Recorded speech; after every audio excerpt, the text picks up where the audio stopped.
Existe um Metroidvania que tem a ousadia de inovar em todos os aspectos, mudar aquilo que conhecemos e deixar tudo ainda melhor?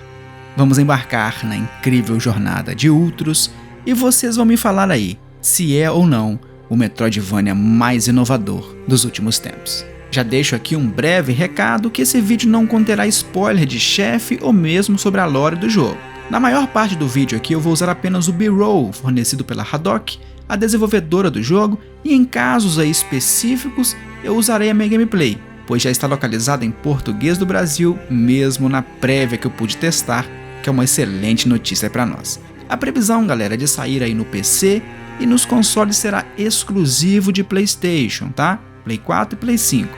Acredito aí que quem acompanhou os State of Play aí que tiveram ultimamente vai se lembrar desse jogo. Eu não posso falar ainda a data de lançamento, mas é no início de 2024. Galera, uma atualização aqui de última hora, a desenvolvedora já liberou aí a data de lançamento e também o preço do jogo, tá bom? Então será no dia 13 de fevereiro de 2024 e o preço hoje em pré-venda na Steam está aí R$ 66,59. Então, por isso aí já vale a pena demais. Foi uma honra poder testar esse jogo bem antes e trazer para vocês, né, a minha visão do que eu vi e do que eu joguei. Primeiramente, eu devo falar com vocês aí que se interessaram e pretendem jogar futuramente, evitem todo e qualquer tipo de spoiler sobre a lore do jogo. A única coisa aí que precisam saber antes de iniciar é que aparentemente nós batemos a nossa nave no sarcófago, que é um objeto cósmico gigante que fica à deriva no espaço e abriga um antigo ser conhecido como Ultros, daí vem o nome do jogo. Nós estamos presos no ciclo eterno de um buraco negro e teremos que explorar o sarcófago, conhecendo, né, os habitantes e entendendo ali um pouco mais o nosso papel naquele meio. E a nossa protagonista se chama Oldie. É isso, não precisa saber de mais nada. E para quem foi rápido, já deve ter pegado a referência, né?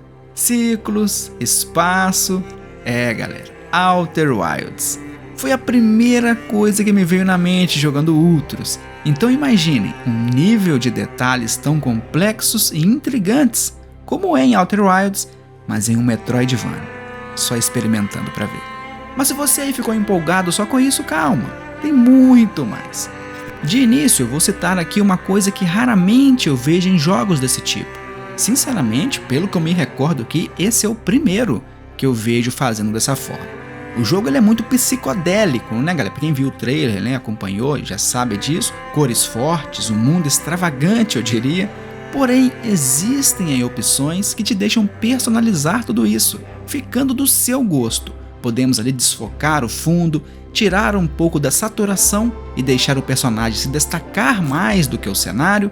Eu fiquei quase 20 minutos nas opções de jogo ali, só testando tudo isso. E é muito bom ver um capricho desses, pois nem todo mundo, né, se sentirá bem com tantas cores na sua frente. Então essa acessibilidade foi uma coisa ímpar nesse estilo de jogo.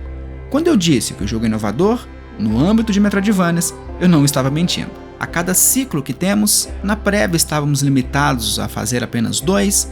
Imagine aí os ciclos de Outer Wilds, mas aqui você não tem um limite de tempo. É livre para explorar o mapa até chegar em um ponto que não tem mais volta.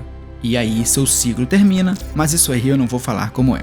Existem certos locais que você não alcançará. Precisará aí de um pulo duplo, um dash, talvez voar, quem sabe, né? Ou você simplesmente planta uma semente. Ela vai gerar uma árvore ou algumas algas ali que você pode interagir com elas e subir naquele local que você achou ser possível apenas com o pulo duplo, ou alcançar, quem sabe, uma plataforma mais distante. Agora é possível, mesmo sem as outras habilidades. Então a jardinagem, galera, não é só um momento de calmaria no jogo, relaxante. É necessário que você use seus itens com sabedoria e isso aí pode te gerar inúmeros benefícios. Esse sistema inclui os ciclos também, então ali a cada momento podem acontecer coisas diferentes, mudanças e algumas outras situações. O mundo do jogo é mutável, de acordo com algumas ações que você toma. Eu não vou estender muito nisso porque vocês já sabem o motivo. Mas vou falar que a arte desse jogo me pegou demais. ao mesmo tempo que nos passa, né, mistério, medo, tristeza, também traz paz, calmaria, reflexão. Combinado ali com a trilha sonora, beira a perfeição. Existem momentos no jogo que, se fecharmos os olhos, temos a impressão de estarmos em outro planeta. Eu recebi algumas trilhas sonoras separadamente e já está na minha playlist das favoritas. O triste é o jogo não ter sido lançado e não posso ver aí a opinião de vocês. Mas agora, galera, o mais importante, gameplay. Pra mim, o principal desse jogo aí ser tão viciante é o seu combate e estilo de progressão do personagem. Sim, tem isso também, mas de uma forma aí que eu nunca vi em Metroidvanias. Vamos lá. Se você for pra cima do inimigo e atacar como nunca, você vai perder para o inimigo mais fraco do jogo, é verdade. A estratégia é sempre ali se esquivar, mesclar ataques especiais, ataques normais com a nossa espada e ataques corpo a corpo também. E sabe o motivo? Como estamos no espaço, né? Todos os inimigos são alienígenas. E como a gente recupera a nossa vida? Nos alimentando, correto? Mas de quê? Das partes de inimigos derrotados. É isso mesmo, galera. Tentáculos, larvas, cérebro. Sinistro, né? Mas até isso tem outro ponto.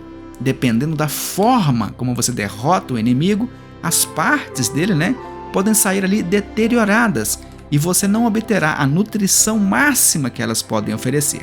Então até nisso devemos tomar cuidado. Já que o alimento, além dele recuperar ali a nossa vida, ele pode nos dar também 4 status para nossa protagonista, e isso é importante para outra camada que o jogo possui. Um pequeno ali elemento roguelite. As habilidades do córtex cerebral da personagem, vou mostrar algumas aqui, isso aqui não revela nada da lore do jogo, fechou? E dá pra perceber, né, galera, que são coisas extras. É um chute no ar, aumentar a vida, aumentar o poder de ataque, se prender na parede, não é andar na parede, né, subir paredes, é só se prender na parede por um tempo curto e muitas outras coisas aí. Então toda essa aba do córtex, olha só que interessante, ela será zerada quando você reiniciar um ciclo. Mas calma aí. Existem mecanismos no jogo ali que te permitem deixar uma trava de memória na personagem. Então algumas habilidades que você escolher, ela vai permanecer para o próximo ciclo. Genial, né? Uma mecânica ali implementada de uma forma brilhante e eu não tenho outra palavra para definir isso aí. Mas existem também as habilidades principais. E essas aí têm uma forma diferente a cada ciclo. E eu não vou comentar, mas pode ficar tranquilo, tá? Você não vai perder seu dash, seu pulo duplo e outras coisinhas que virão no jogo. E como eu comentei anteriormente, galera, o sistema de plantas, ele interfere totalmente no seu jogo. Quando você coleta uma semente e planta, existem várias ali no jogo, algo vai aparecer. Seja um pequeno tronco de árvore, algas espalhadas pelo chão, fluidos que geram ali plataformas nas paredes e parecem coisas bem alienígenas mesmo. Elas, além ali de fornecer um caminho, dependendo, claro, do que você plantou e onde você plantou, né, também vão dar alimentos importantes para adquirir aí as habilidades do córtex que eu citei anteriormente e mais umas outras surpresas ao longo dos ciclos.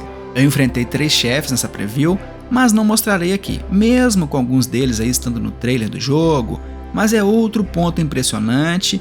Cada um, né, tem o seu ponto fraco ali e uma forma de ser derrotado diferente do outro. Como eu disse, não é aquele jogo de um botão só, ele tem estratégia e percepção rápida para você vencer os inimigos mais facilmente.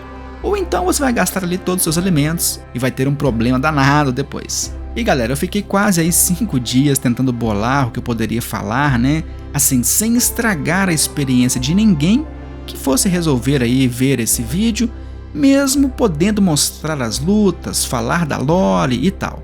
É um jogo que você tem que entrar sem saber nada, só com o que eu disse ali no início do vídeo, para você, né, ter um contexto e tudo mais. O resto é o seu mistério e a sua descoberta. Esse vídeo vai sair no dia 6 de dezembro, mas eu joguei essa preview lá no iniciozinho de novembro e foi uma das melhores experiências que eu tive com jogos esse ano. Se fosse lançado em 2023, ele superaria Sea of Stars e seria aí meu jogo do ano. Mas a versão final é só em 2024 mesmo. Bom, é isso aí. Se eu deixei algo de fora dessa resenha que a gente está fazendo aqui, é porque eu achei que poderia estragar algo para vocês. E que vocês precisam descobrir, né, jogando mesmo. Eu espero que eu tenha conseguido pelo menos passar para vocês um pouquinho do que esse jogo pode representar para quem curte Metroidvanias e estava ali ansioso por uma coisa diferente do padrão atual e que seja boa, o que é mais importante. Eu fiquei fascinado e não vejo a hora de jogar a versão completa. Qualquer dúvida, pessoal, deixa aí nos comentários. Eu tentarei responder da melhor forma, né? Sem, claro, prejudicar a experiência de vocês aí. No dia 7 de dezembro será o The Game Awards. Eu pretendo jogar essa preview em live, tá? Mas olha o que eu vou dizer, hein? Olha só, eu não recomendo que assista, pois é. Mas para quem ficar curioso, né, e não ligar para spoiler, seja bem-vindo lá, tá? E de quebra podemos até transmitir o evento depois que a gente mostrar um pouquinho do jogo ali, né?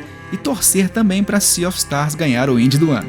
Mas se for Dread ou Cocoon, eu também ficaria muito satisfeito. Então, é isso aí. Por favor, não tomem spoiler de outros, hein? Sério mesmo. Quem não viu o trailer, eu recomendo até nem ver, tá bom? Deixo um grande abraço a todos e nos vemos, claro, na live de outros.